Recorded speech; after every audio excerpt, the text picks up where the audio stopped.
Hey everyone! Thanks for Hi. being here. Hello. Hi, I'm Joe. I'm going to be moderating this wonderful panel from EA called Delivering Authentic Cultural Content for the Sims 4 SOMOS Heritage Pack. Thanks for everyone for being here. Y'all want to introduce yourselves for everyone? Yeah, sure. My name is Joanne Pollard, and I am a global brand manager at EA. I actually work on the Madden team, but I am super involved in a number of ERGs. For the purposes of this particular panel, I am representing SOMOS EA, which is the Hispanic Latinx ERG at Electronic Arts. Hi, and I'm Stephen Edwards. I'm one of the art directors on the Sims 4 franchise. This is one of the several packs we've done before where we had to engage on a culture, and this one was pretty successful. We reached out across multiple people throughout EA. I'll hand it over to Joe and Joanne. Continue.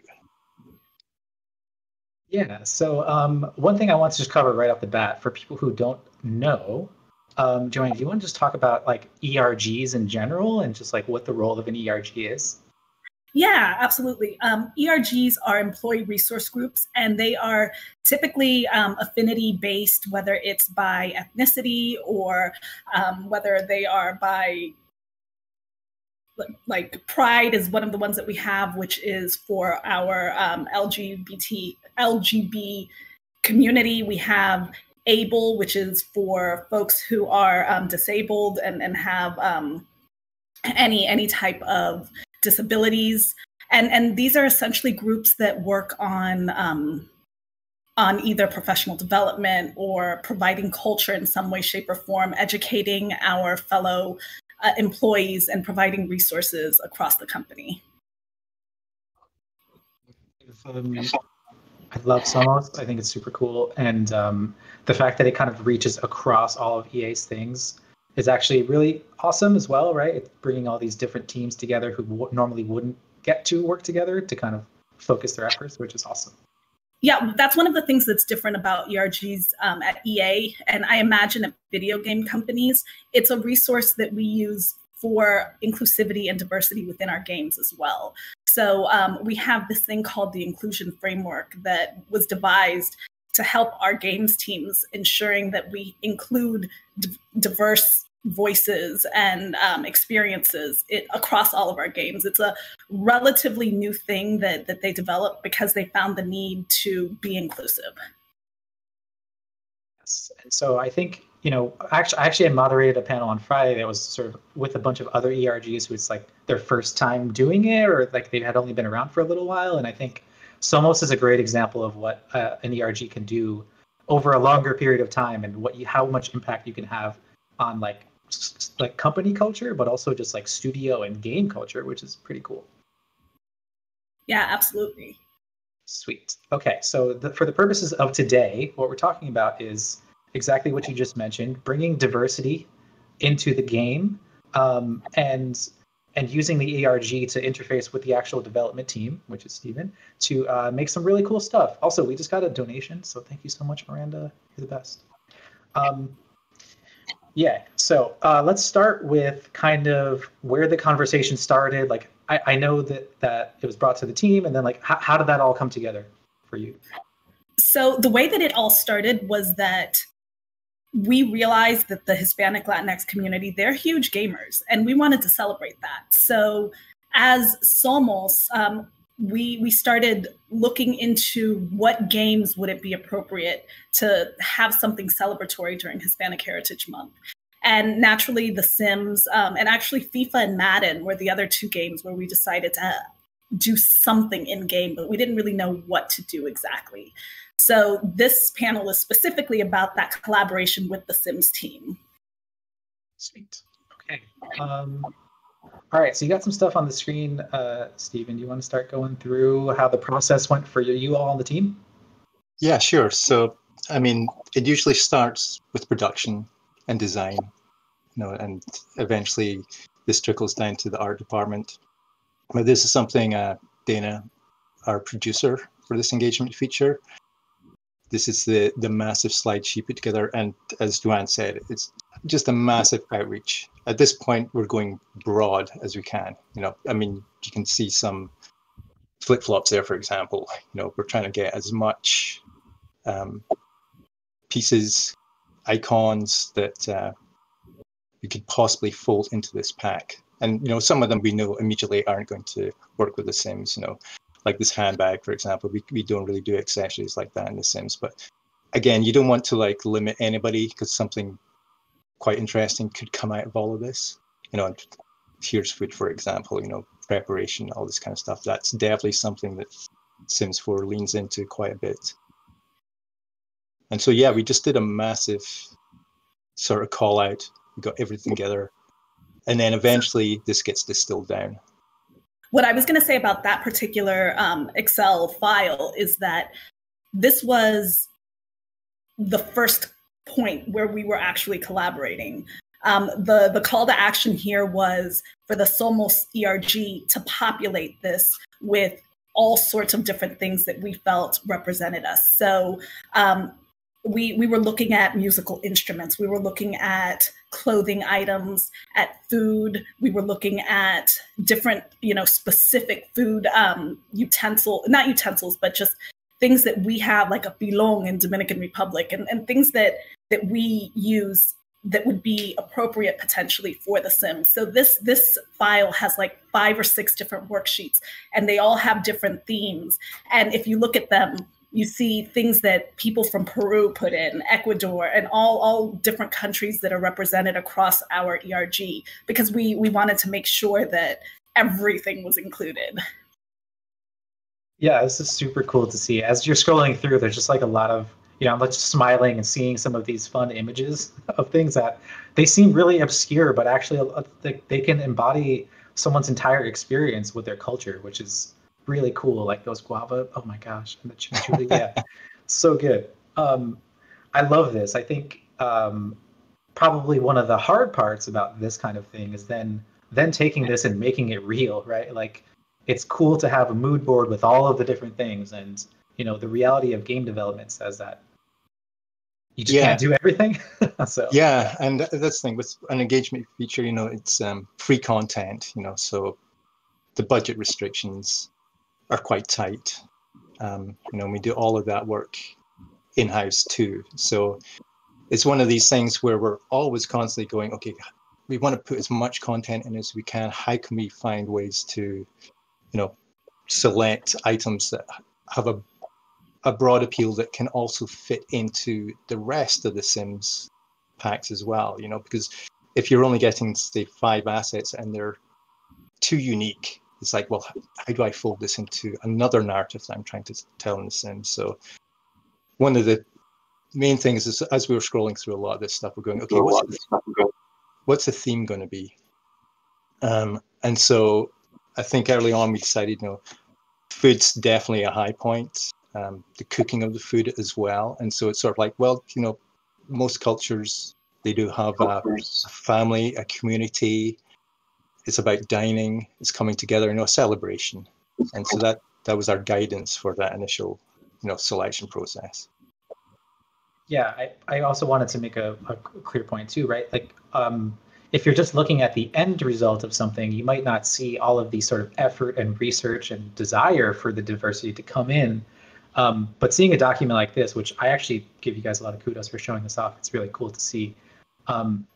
It shows how much research was put into it, and how, I also just imagine this was probably a really fun exercise for everyone in the ERG to be like, we can all talk about this and like have fun with this like exercise. And so I love seeing it. It's cool. Yeah, and that's the thing. I mean, generally when we're designing things, we lean on internet a lot for images or ideas, and also, books, periodicals, that kind of stuff. But when we're trying to hit something authentic, you can never really trust stuff on the internet unless you're clearly paying for it. And it's even the same with books. You get a lot of books about a certain culture, but they're so niche, and this problem with this pack, it was broad. The SOMOS thing is a lot of cultures, a lot of countries that are going to dovetail into it. So, I mean, it's a great resource that we have within EA to supply all this information and come back to us. Because the last thing we want to do is produce something that's stereotypical. You know, I mean, I'm an old white male from Europe initially, so my insight into this culture is going to be, you know, tainted by whatever I've seen in media or I've read. You know, it's going to be very limited. So this is a fantastic resource for the art department when this comes in, because we know it's real and it's authentic. Yeah, and one of the things, I'm sorry, go ahead, Joe. No, please, go ahead. One of the things I was going to say is, as kind of a next step after they received all of this great content, they needed to create a theme around it. So the producer, Dana, who Stephen mentioned earlier, worked with her team, and they decided to do kind of this outside barbecue theme. And that's where we really had an opportunity to shine. We had a lot of really great, colorful decor, but my favorite part of the entire package was food. Was when we were able to deliver on things that no one has ever seen inside of our games. When we did the initial stream, when Dana was doing the stream where she was presenting out a lot of the content that made it into the final pack, some people were disappointed because they felt like it skewed very Mexican. Some of the decor maybe did, but at the end, when she was presenting out all of the food and people saw, you know, there's elote in there is pollo a la brasa, you know, you have, I'm Dominican, so in my culture, we included chimis, which are a type of Dominican hamburgers. And that's all stuff that was completely new that had never been included. And then there was food that we also had to not include because it's already in the Sims, right? So we have tacos and we have empanadas and all of that stuff is already in there. So we don't want to, you know, over-index on things that we already have included at some other point in time. I love the food, like I mentioned earlier, the food focus, or including the food stuff, just because it is a thing that everyone benefits from, or everyone actually has like a touch point with. Like, I don't think there's many people out there who aren't aware of the delicious foods of other cultures, and it's probably their first entry point into different cultures in a lot of ways. Like, and so I think start having food be a big part of this, and you know, kind of the theme being like us chilling and making food together is really cool. I love that, the spirit of it. Yeah, and then we had even an additional consideration because we were working with a tattoo artist to do some apparel within the game. So that artist that we worked with is someone who was creating in-game apparel for all three of the franchises. So the next challenge was really assessing what could be a theme that was carried throughout all three with the apparel. And the artist who we worked with, his name is Mr. Cartoon, and he is a Mexican-American tattoo artist, like I said. And, you know, again, we didn't want to skew too Mexican, but we wanted him to be authentic and genuine in his creative process as well. So the ask was, can you do some piece of content that will allow all of us to feel represented? And it's a huge ask, right? Because we're all from different countries. Some of us speak Spanish, some of us don't. We have different customs. We look different. So going to an artist and saying, hey, can you do this thing that everyone is going to be able to relate to is just this huge, huge ask. But we did it anyway. Yeah. And so what we landed on is a monarch butterfly. And the reason why we decided to do that is because the one thing that we kind of all felt was representative of all of us is that we originated from another country. We came from Dominican Republic and from Peru and from, you know, Colombia. And whether it was us specifically or our parents or our grandparents, that's that one unifying theme for all of us.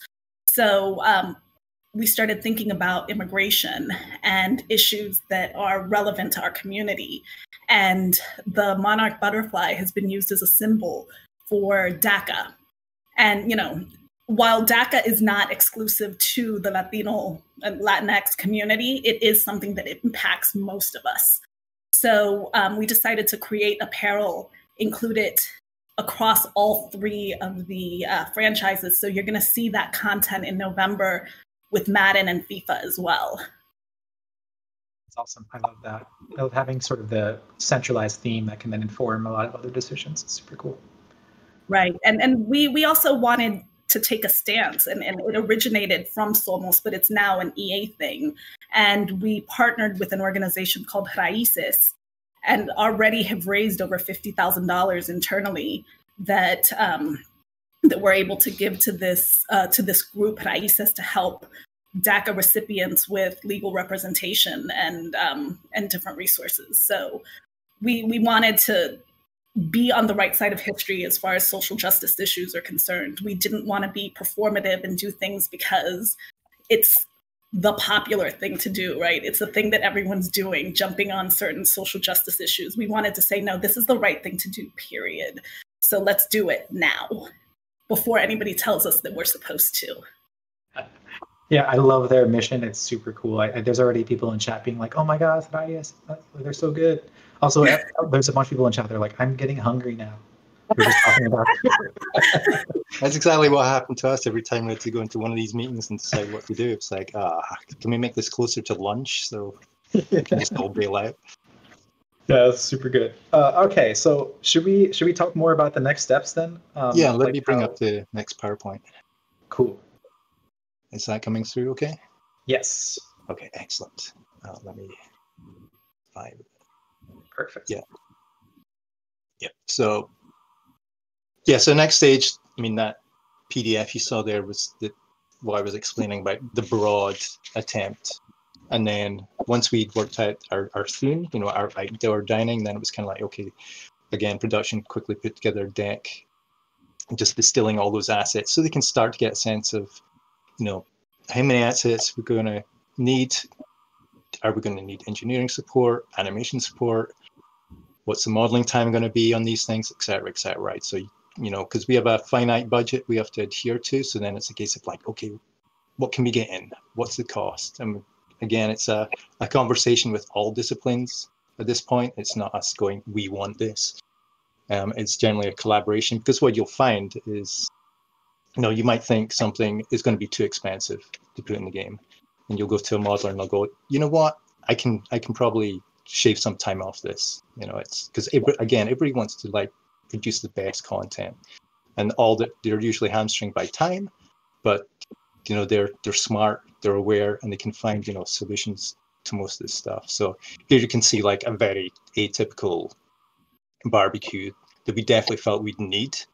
Now we don't have anything like this in game, so again we'd have to request animation support, VFX support, even something to people out there that are listening who play The Sims. You can see the counter system here. That would have been hugely expensive for us to put in this pack. You would have got like maybe 4 counters, and that just wouldn't have like flown in any production. So again, this was just distilling that initial PDF down to possible things we can put in. And Joanne, she mentioned food was a clear winner, and at that point we did a kind of a breakdown. Okay, well, let's make sure we try and get these in. And then we talked to the modeler, and she was like, I can time box this. You give me as much stuff as you need, and I'll see what I can achieve within the time. And she did a fantastic job there. And so, again, we were discussing, we have an outdoor celebration going on. So, there was discussion of having a sign. We definitely wanted like either serving bowls or larger bowls. There was this idea of an archway. And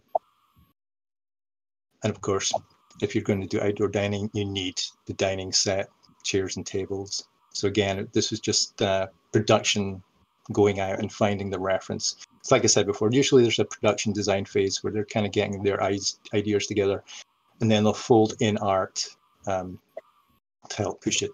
And here's the Mr. Cartoon stuff that Joanne mentioned as well. as here's some examples of his work. It's kind of cool. He already did a Mickey Mouse because we have this icon called the Freezer Bunny that we use in Sims a lot. So it's like, oh, maybe you can find some correlation there. But one of the issues we did come up against is, he's got very much an urban aesthetic, and we tend to shy away from anything that's too dark. The Sims is whimsical. You're trying to tell your own little story in this, adjacent world, and so we try to avoid, anything that's too intense, like skulls, etc., like that, unless we're, it's again simplified, cartoonified. And so this is what he came back with us. One of the key tenets for the Sims 4 style is simplification. It's how our game looks. So anything that it's, even like these pieces down here, these cursives and the very fine lines is something we would normally like push further. We'd thicken all that kind of stuff up so it kind of reads at a distance. You can see what happened with the shirt design here to the left. He had a lot more granular detail happening at this point, and so that was our main feedback to him. Hey, can you just simplify this a little bit more so it's graphic? And he did a fantastic job on just trimming that down. The centerpiece is the actual tattoo that went on the arms. And, if you simplify a tattoo down too much, it kind of loses that artist's flavor. There's like subtle gradients going on. Part of the tattoo, or certainly some styles, is you do want a lot of that interesting detail. So that's where we kind of went, if we push this too much, we're going to just destroy his artwork in a way, so we want to find a nice balance as far as the tattoos go. And here's some example. There's the monarch butterfly Joanne was talking about. This is the other shirt that he was working on. We took his images, threw them onto like a sports shirt, and conversely, we added a female top. And again, we used a lot of the floral motifs that you'll probably see in the objects coming up. And on the back side of her, she's got the iconic Freezer Bunny in the Mr. Cartoon style. And here's some of the final assets we ran into. You can, if I scroll back up to, too far. Here's like the initial reference that was gathered. We definitely went deeper.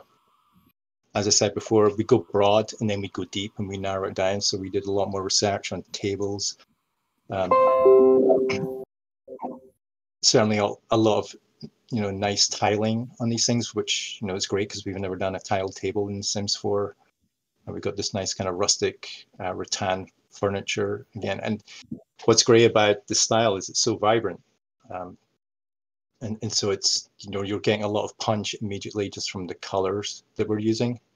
And you can then fold that in across the other assets. We went for a larger vase pot as a nice deco piece. If you're thinking about, I'm setting up this meal, I need these large pieces as a backdrop. And you can see we also step back into a kind of more traditional barbecue. And this is because what we have in game is we already have a barbecue kind of template set up. So it's far easier. All the animations, all the VFX work with that template. And then what you're basically doing is kind of skinning another model on top of it. So again, our budget was limited. We're not going to get animation. We're not going to VFX. So, again, we went to the modeler and went, hey, this is kind of look we're going for. You've got some restrictions. We understand because you've got that initial template, that block models to work on. But, can you match the reference that we found and produce an engaging barbecue for us? Yeah, it's really cool. I like this. Yeah, and here's just an image of the pieces put together. You can see all the different colored seats in the tables. You've got the large pot here. And this is the arbor we introduced as well. Because again, we were looking, you've got so few assets and you're trying to get this nice little vignette to tell an instant narrative. And so normally we'd have a concept artist working on this project. Again, we were like, okay, how do we use that concept artist? Do we want them to, drop several versions of these chairs, tables, pots? And we're like, they're better served doing the exploration on all the patterns, because that's, there's a perfect example about getting something authentic and that can cover various cultures. Because we did another pack that was set in a mythical South American country, and it was the same thing we were running up against there. The Sims doesn't go, this is the country you're in. It's meant to be, like I said before, an adjacent reality in a way. So you're not really calling out, this is Peru, this is Argentina, etc. So one thing we had to make sure in that pack, and it dovetails into this one as well, is that your palette is very important. And it drifts across several cultures as well. Some even like the floral motif might be different in Mexico, Cuba, and Peru. Geometric patterns are kind of the same. So when you're trying to like kit bash all these cultures together, it can be kind of tricky, and it's a fine balance of like, what do we include? What can we push a little further? What do we need to pull out? And it's just a fine balance at that point. Yeah. There's a better image of the arbor. So on that topic specifically, I think it's important to call out. This is not an easy a problem to solve. We even run into this as an organization who focuses on this thing, where the thing you're saying needs to be applicable and reach dozens of countries and different places, people who speak different languages, people who have completely different life experiences, and then if you drill down into each country, there's different cultures, just like our country, right? So I think it's a touchy thing, and I'm super proud and excited that y'all took on the challenge, because it's not an easy one. Yeah, thank you. One of the things that I wanted to mention was that working with the Sims team was awesome. We, I think, did a lot of things right together. But one of the most important things, in my opinion, is that they came to us frequently to get feedback and make sure that they were going in the right direction. It wasn't just hey, thanks for getting that Excel file to us. It's pretty cool. We don't need you anymore. There were times where they kept coming back and saying, okay, is this right? Is this right? So, having that collaboration and true teamwork was really, really important. And, Joe, I mentioned it to you before, but one of those moments was with the Mr. Cartoon artwork. We had a piece of one of the assets that was shared with us had two women, and they both had their jackets on showing midriff. And my immediate concern was, ooh, I don't want us to get in trouble with the sexy Latina stereotype. We have two women who are being showcased, and both of them have midriff showing. So that was my feedback to the team. And within hours, they were back and they provided a completely different asset. They kept one of them with the midriff, which I didn't have a problem with at all, because, some of us are sexy Latinas. And some of us are a little bit more conservative, but the other one was a much more sporty look. And overall, I feel like it was a bit more, representative. We don't all have to be this one way. And I don't know if perhaps this wasn't something that the team thought of when they created the asset initially, because it just didn't occur to them that this is a stereotype that we have to combat. So, it certainly wasn't intentional or anything like that, but just having the ERGs and having our voice to say, hey, I don't think this is quite the right direction to go in, I think helped to end up with a more authentic and representative set of assets. Yeah, that's a great point, Joanne, because, we mentioned Mr. Cartoon and his sort of urban aesthetic. And when we were discussing the cast, which is the clothing part of The Sims, there's a wide range of, you know, sort of traditional clothing out there. And, you know, we were trying to make, you know, the spectrum is so wide. We're trying to find out, you know, okay, does this hat, can we find that in Cuba? This top, this dress, can we find that, you know, across other cultures and countries? And there were some in there, and we probably have done something a little bit more, you know, a holiday costume, as it were. But the problem with that is that, you know, then if we're trying to create a space where the player can tell their own narrative, we would have had basically two pieces that would have felt completely out of place. You know, you need, when I talked about bread before, it's like we had three pieces of clothing we could have put together. So it was then down to, okay, well, let's keep it sort of contemporary. Let's lean on Mr. Cartoon's designs and just paste them onto pieces of clothing that we know would fit with other pieces throughout our catalog. And so that's one of those decisions where everybody's really excited about, wow, look at those dresses they wear, or look at these interesting shirts. And then it just comes down to a point where we'd either include those three pieces and people be like, well, what about this? And this doesn't reflect my culture. And all those are incredibly valid. And it's painful when you're in a dev team, because, you know, you saw the reference that was produced by the ERG, and it can be heartbreaking at times when you have all these images of, yeah, this is what we can pull together, and then you have to like distill it down into something a bit more manageable. Again, because this is not paid content. This is free. This is something that we definitely wanted to push out to celebrate. And so that's one of the main decisions we went for, that kind of more contemporary look rather than a sort of traditional sort of thing. Yeah, it almost seems like if you're going to go in and do it, right, it's going to actually take a ridiculous amount of time. And now you're changing the entire development of the game just to try and get every authentic piece of clothing from every country, which is just not possible, right?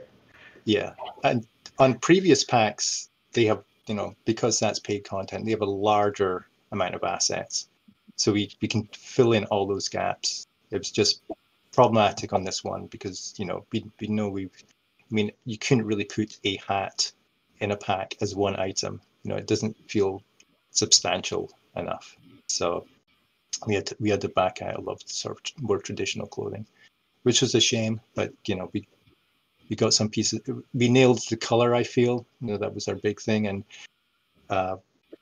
we have sort of concept dailies where everybody's showing the kind of work they're producing, and, you know, just to get feedback and generally have a kind of community where everybody's going, oh, that's really cool. You're working on this pack, and we're working on this pack, and what are you doing? And, you know, it's always reassuring when you have your one of your lead concept artists going, you know, this is exactly what it's like back home for me. So we're like, cool, we're on the right path. You know, it's not just the ERG that are reinforcing the decisions we made, but it's actually people you're working with on a day-to-day basis. That's super cool. I know we kind of paused in your presentation. I don't know if there's more slides that you got. No, but That's it. Might be able to pull up something else. Or if there are any questions from the audience, we're happy to answer those as well.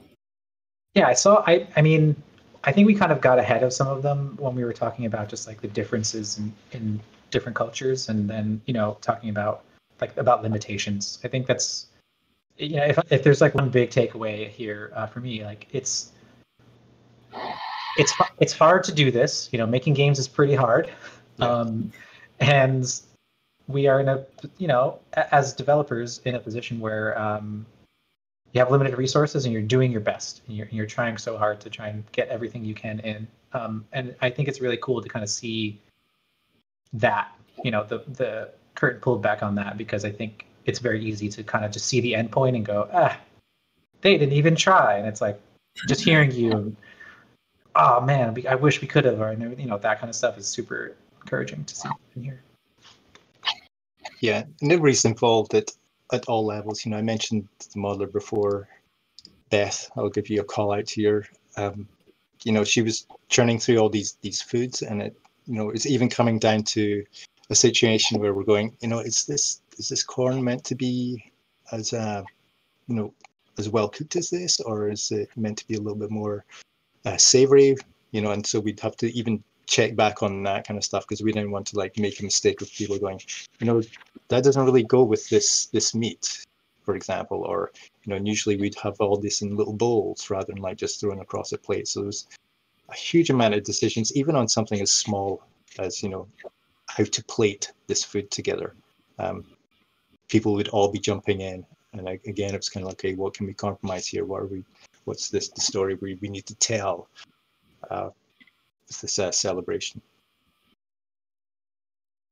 Y'all kind of talked a little bit about the reception.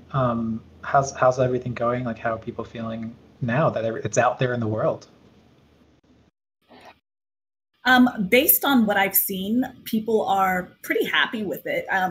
Like I said in the beginning, some folks felt like we skewed a little too stereotypical Mexican, Central American. And I don't think that's wrong. I mean, that's probably accurate. Once we, you know, kind of distilled on this theme, everything had to match and everything had to be part of the story. But we really, really tried to make sure that we made up for it in other ways. With the food, I think we nailed it. And, you know, this was a first step for us, right? There are opportunities for more and better in the future. I think as a first effort, we did a really, really good job. The SIMS team did amazing. And moving forward, we have a baseline. Actually, like, yeah, I mean, we kind of covered it, right? But it seems like it's a great start. It's a great foundation. And now these conversations are happening. There's that resource out there. And now there can be further conversations about maybe, because I think the ultimate goal for me personally is that obviously separate packs are really cool, right? But then maybe in the future, there are items that just get rolled into the regular packs because they're just like other items. You know, I know you guys do the themed thing, but now it can be kind of considered all around versus just it's on its own kind of thing. Well, it's actually not on its own. It's part of the base pack. All of the content that was created is free, and anyone who has the Sims can get it. Period. That's awesome. Oh, that's super cool. Yeah. Okay, questions. One asks, what was your favorite thing to sort of design in this pack?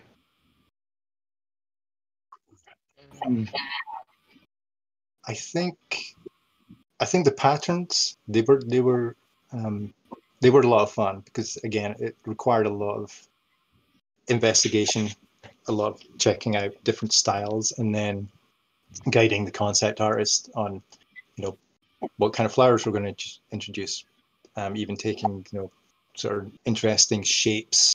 How do we abstract them out? How far do we go? And clearly the palette was incredibly inspiring. That took a little bit of back and forth as well, because, you know, when you're creating a palette, you're not just naturally going one note. You're going, okay, well, what's the clothing? What kind of colors are used traditionally in the clothing, for example?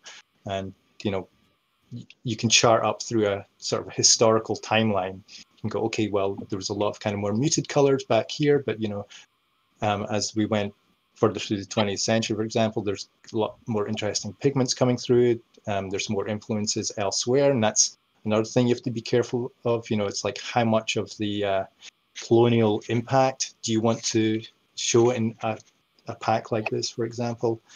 And so yeah, it's pretty much the patterns and colors for me personally was a great thing, because you've got so few pieces. You're trying to make sure that if somebody is choosing a blue table and red chairs and a dark wood pergola, that they're going to fit together, you know, because those colors can quickly go so disparate that it's just like a clash, and they don't really feel. And so when you're talking about 9 tables, 9 chairs, and making sure that they all, you know, collate together at some point, that's where it's a lot of fun, as you're trying to work through all those colors and make sure they're shared across the pack. Cool. How is it working with Mr. Cartoon? He's a cool guy. Yeah, he's very cool. He's super nice and laid back and chill, and what you see is what you get with him. I don't know. Did you work with him directly, Stephen? No, I did. I mainly produced feedback, but that was that's one of the things we were discussing. It's our artists can be divas, for example. And you look at his body of work and the clients he's worked before, and you're already kind of nervous because in a way it's like, wow, he's like at the top tier, and I've got to give him feedback about his work. I can be slightly unnerving, but as you said, his turnaround was really quick. I think it's one of those cases where, certainly speaking personally as an artist, when you get limitations, it can actually bring something out more new. If you give somebody a blank canvas and go, you can just go ad hoc wild, you can get lost a bit. Whereas sometimes it's like, well, it's got to be in 4 colors, it's got to be simplified. Then you're really working hard as an artist to create a compelling design, but knowing those limitations, you're really drawing on in a lot of your experience and skill at that point. So yeah, I was quite impressed. Just with his quick turnaround, because we were up against the deadline. This came in late. We're going, oh, what are we going to do if we can't get these designs in? And within a couple of days, he turned it all around, sent it across us, and we're like, great, we can start cutting these up, getting these onto our cast clothing. I think that's it for the questions. Is there anything that you all want to cover while we're here? I guess I have a question then, one final one, unless we get some more, because we still have a little bit of time. Do you have any tips for people maybe in the industry who are running ERGs, who are working on ERGs right now? Like, I actually, honestly, I mentioned this earlier, I look at SOMOS as like a really exemplary ERG that's like working really well and has such a broad reach. And so I'm sure there's plenty of people who are curious about how to get to that point eventually. I would say that, like anything that you want to accomplish, you have to bring the data and information to support the value that you're bringing to the table. So what I mean specifically is showcasing this type of collaboration and how ERGs actually bring culture. I believe Twitter recently put out an article that they're thinking about paying the members of their ERGs because they've come to the realization that ERGs contribute substantially to the culture of the company. As we're working from home, a lot of the events, a lot of the Zoom calls and things that bring people together, a lot of the programming is coming from our ERGs, at least at EA. So if you are at a very early stage with ERGs at your company, just do a little bit of research and gain an understanding of what that value proposition is for the company and bringing it to the decision makers so that they can also realize, oh, wow, this is actually really important. That's a great point. I mean, if you're making games, and like us, we're constantly producing packs, you can't broadcast what you're making, and I can imagine if you're a smaller dev team, you might have like maybe 20 people in your team or whatever, and then it's harder to get, who do you reach out at that point to make sure you're being authentic to your creation. And so I remember I worked on a game which was highly educational. It was meant to be for younger children, and they actually had a board of school teachers, psychologists, mathematicians, physicists on board, so that again, whoever was creating all this content for the game, it actually resonated correctly with the consumer that they were trying to hit at that point. So it might be one of those things, Joanne just mentioned, it might have to be something you necessarily have to pay for at this point, because it's really important. I mentioned, just looking at stuff online and being unsure of, is this real? Even if it doesn't actually just come down to an image, it can be, an editorial. And so it's tricky. and this is why, the good thing about libraries, for example, you can pretty much go, oh yeah, this is, well researched, documented. Somebody actually bothered to print it up and publish it. So, it's been through a peer review at that point, where, it's definitely a little trickier on the internet. So I think, if I was a smaller company, I'd definitely be going, okay, who can we reach out to get on our board to review things occasionally, just to make sure we're constantly on track. Yeah, that's an interesting point you raised, because I think there's, you mentioned hats, right? And there's like a bunch of different hats in South American culture, Central American culture. I know us Colombians, we have our very specific hats, and like, although it's real, there's different ways that you wear them, and then there's different ways that they get made, and then like, do you wear it during this time or during this time? And there's all that stuff that probably isn't in a book. It's like, yes. Well, I can tell you it's in a book, but there's probably 2 copies of it, and you'll be lucky if you can find it in the major libraries. But yeah, it's kind of funny. We did another pack which was more in the South Pacific, and again we had to cover various cultures and islands across there, and it's great when you find a book that has a really broad amount of information in it, because they've already collated all the reference for you. There's text supporting it, so you can get an understanding of it more.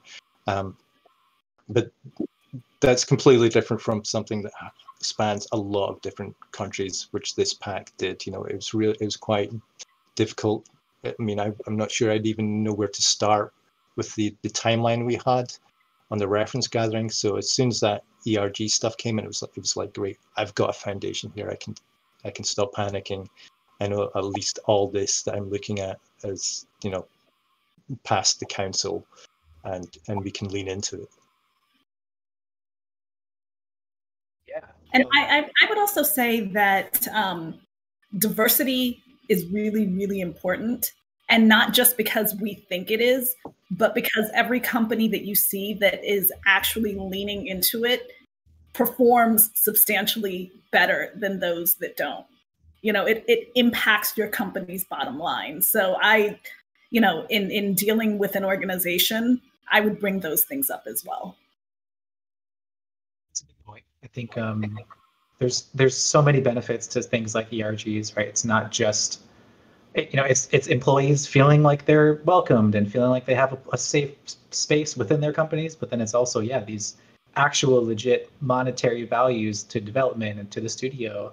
I can't even imagine how much you might have, how much time you would have needed and how much money you would have had to spend to get a bunch of cultural ambassadors to walk through everything with you. Exactly. And that's what's really nice about Maxis, where I work, the Sims 4 team. They are completely diverse. I've worked in a lot of game company, and it skews a certain way. It's generally young men. And so it was really refreshing when I joined EA, and we kind of got, such a broad, diverse staff, which just almost calms everybody down in a way. People are a lot more open to pushing certain things in a certain direction, because you basically work with these people day to day. And so that is one thing as well. Your actual culture of your team, the people you hire, making sure everybody has a voice within that team is super important. Cool. I think that's it. I think we did it.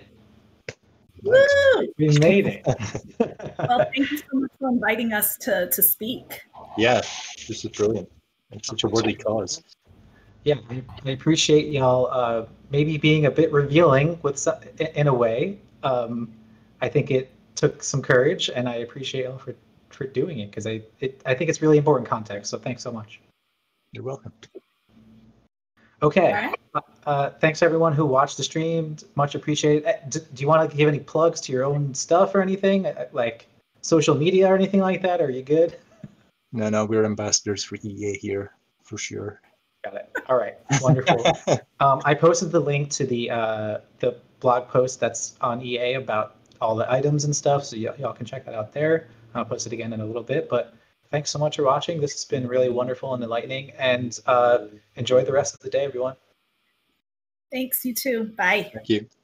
Bye.